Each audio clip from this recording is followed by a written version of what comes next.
قسم به خدا چندین بار در کوهستان‌های ما بسیاری زنهای همو دهات بچه هاشون میمردن، تقایی های همو خاندان، اکه های همو زن، دادرای همو زن، ما شاهدیم که تا 3 ماه 4 ماه خانه همو رفته میسادن که مثلا اینا مصیبت زدن و خدمت میکردن، دل ما رو میبرداشتن. امروز باور کنید در جنازه دادر خود ما نیستیم، در جنازه اکه خود ما نیستیم. این فرهنگای بدای برای ما. سیله رحمیتش همینه که ما باید در جنازه یکدیگر ما شرکت نداشته و ایش نتانیم هم کرده، اقلا دلتهی، اقلا یک یاردم خود ما را سهم و نمانیم. پیشتر انسان ها بسیار در همین مسئله احترام کلان داشتن.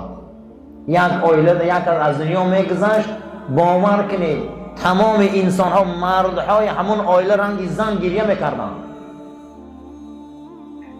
من صدها جنازه را مقصد در همین شهر خواندیم، صدها جوان مرد در لحد ماندیم.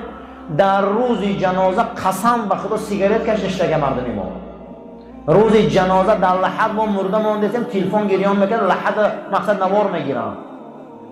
ماه شریف رمضان همون سال مقصد دیگه همین وبا بود، 10 ها جنازه، 100 ها جنازه، زیادی جای دروغ نیست، اشتراک کرده، مردم شاهیدن.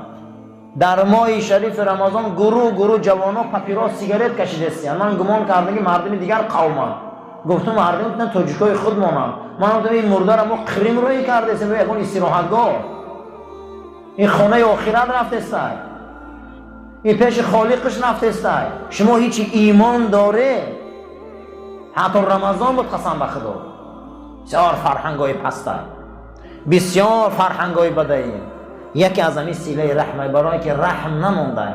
حضرت میگه، رسول اکرم صلی الله علیه و سلم میگه وقتی نماز خواندن شده حضرت امام حسین غم میداد، میگه حضرت بالای گردناش میبرم در نماز، از پایان پاهاش سرش میمون غم میداد.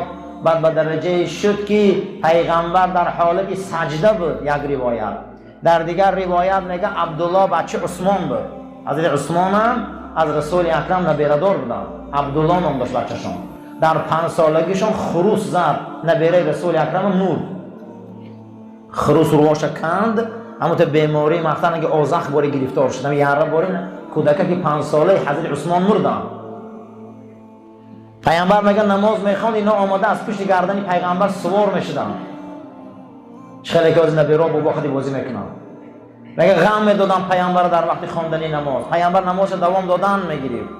ابو طلحه میگه من دور آمدم که عبدالله بود، میگه یک روایت بچه عثمان همین قدر خشرو بود، در بغل پیامبر بازی داره و پیامبر ریشاش خودی بازی داره، غم داده است. بعد از اون من گفتم که فرستاده خدا، من 10 بچه دارم، موچه‌شون نکردم، چی خاطر نبیره غم میتیم؟ گفت که ابو طلحه کسی رحم نکنه رحم نمیبینه. بوسه کردن فرزند و نبیره این رحم از جانب خدا های. کسی نبیرش دوست نمیداره، بچهش موچه نمیکنه، خدا ویدم رحم نمیکنه. شو برای چی بچه‌هاتون موچه نمیکنه؟ برای چی بچه‌هاتون بوسه نمیکنه؟ برای چی نبیره را بوسه نمیکنه؟ زیرا رسول اکرم فرمودن صلی الله علیه و سلم بوی کشیدن طفل که کودک‌ها را دیدگن چه بوی خوشبو دارن، بوی کشیدن طفل گو یکی از بوهای جنت است. کسی رحم نکنه گو رحم نمیبینه. بینه که پیامبری ما چقدر فرزند دوست دارن، چقدر نبیره دوست دارن. حتی در یک روایت دیگر میگه نمازی نفلاش حضرت میخوان، با سلش دختر حضرت عثمان در پاش میبست، میگه با میخوان. بسیار گودک شوخ بود. حضرت میگه نماز میخوان، روایت میکنه ابو رافع میگه و همین بازی میکرد، میگه پای حضرت در وقت سجده بالا ده بود، میگه هم خیلی غم میداد باباشون. در یک روایت که میگه میبستنشانه برابر دی همون خودشان سجده میکردن و میخستن. این سیله رحم میگن. باید در کودکامون رحم داشته باشیم، نبیره هامون رحم داشته باشیم، رحم داشته باشیم. قسم به خدا در زمانهای پیش اکثریت جیانا رو تقوی امکی و زن دادگیان، اکثریت چه امکی تقوی شو دادگیان همین خیلی. لیکن جوابی خوب گرفتگی نیستن ای جیانا. بسیار جیانای نامرد هم بسیارن. باور کنید شما بسیاری تقوی ها رو من میدانم که ماشینا رو در جیانا توفه کردن. زن توفه کردن، همین قد جوان مردی کردن، نگه جواب خوب نگرفتن. برای همین این جوان مردی بود، این اسلام بود این زمان. اما حاضر نه حاضر سیله رحم بسیار پس شد. حسن بصری میگه برای چه قدر رفت، میگه دیگه انمین از بین رفت. و رحمت الضعفا، آدمای ضعیف میگه در زمان پیغمبر دوست می‌داشتن.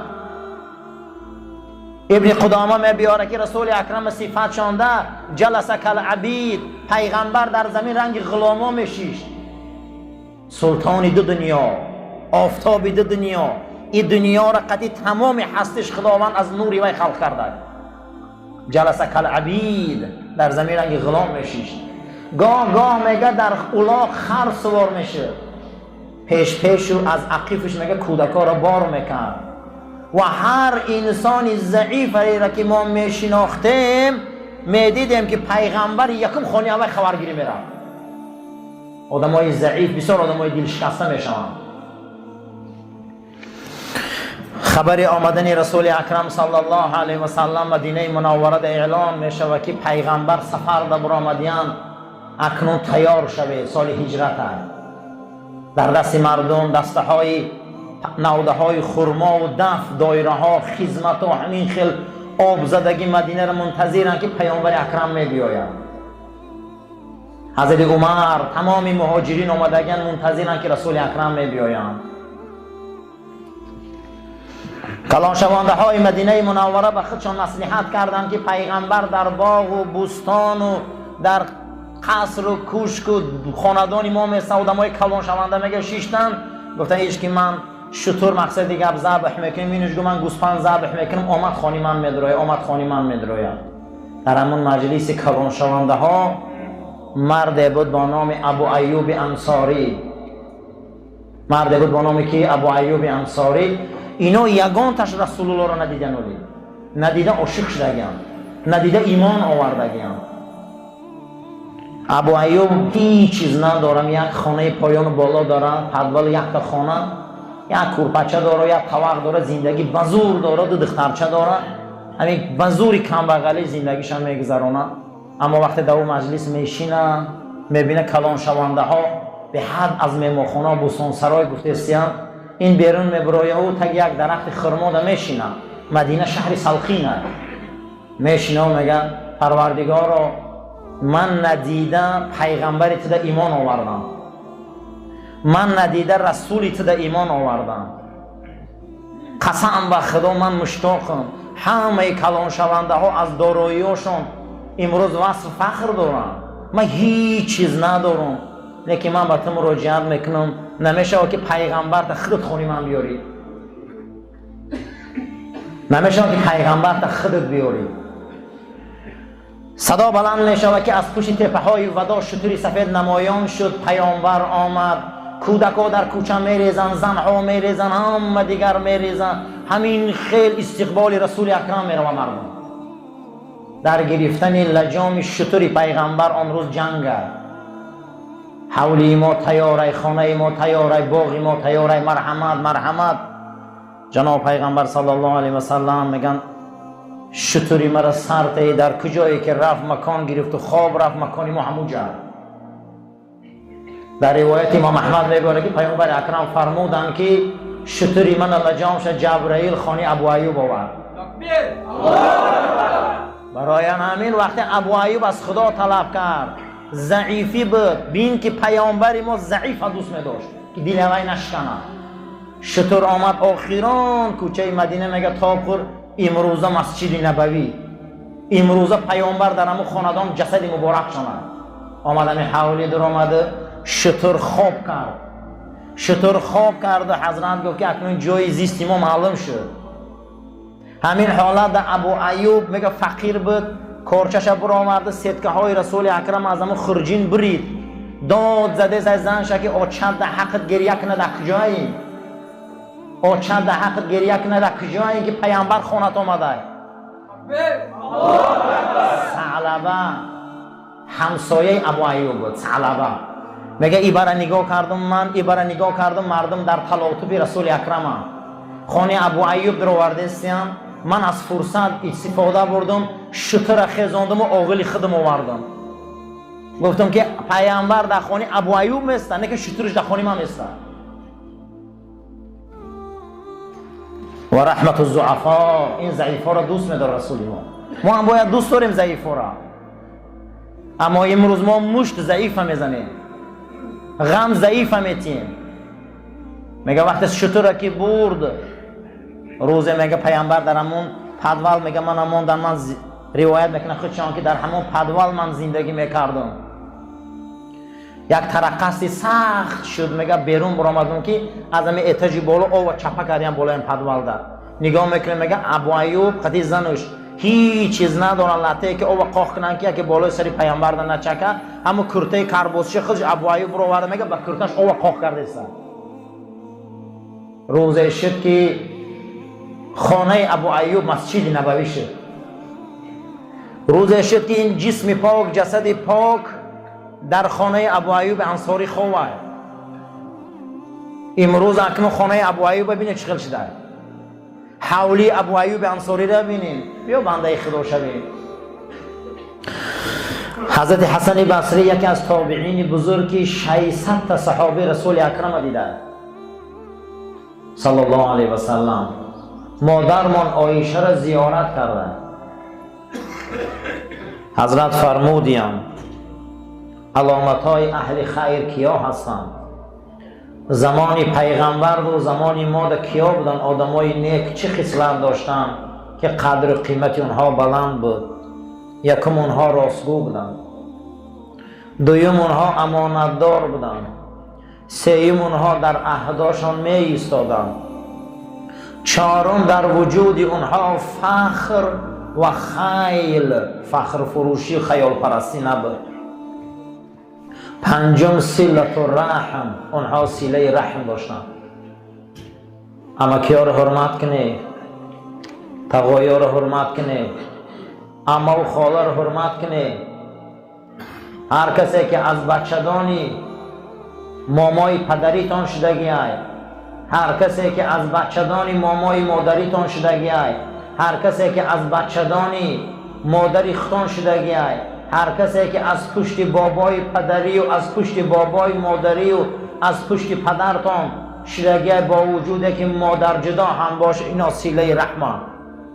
فرزندای این قدیم مناسبت خوب کنه، فرزندای اینا قدیم مناسبت نقض کنه، زیرا که روز قیامت از صله رحم الهیده ما را میپرسن. کسی صله رحم نداره و رحم نمیبینه، کسی صله رحم نداره بین خیش توارچگیش و ایمانی کامل نداره. ماه رمضان ماه قدردانی ای. اگر توایی خفا باشه، امکی خفا باشه، اولادی قهری باشه، قسم به خدا صله رحم کنه که روزها ثواب نداره. قسم به خدا صله رحم کنه که روزها ثواب نداره. روز قیامت از صله رحم را میپرسن. صله رحم دو برکت در روزگار ما میبیاره.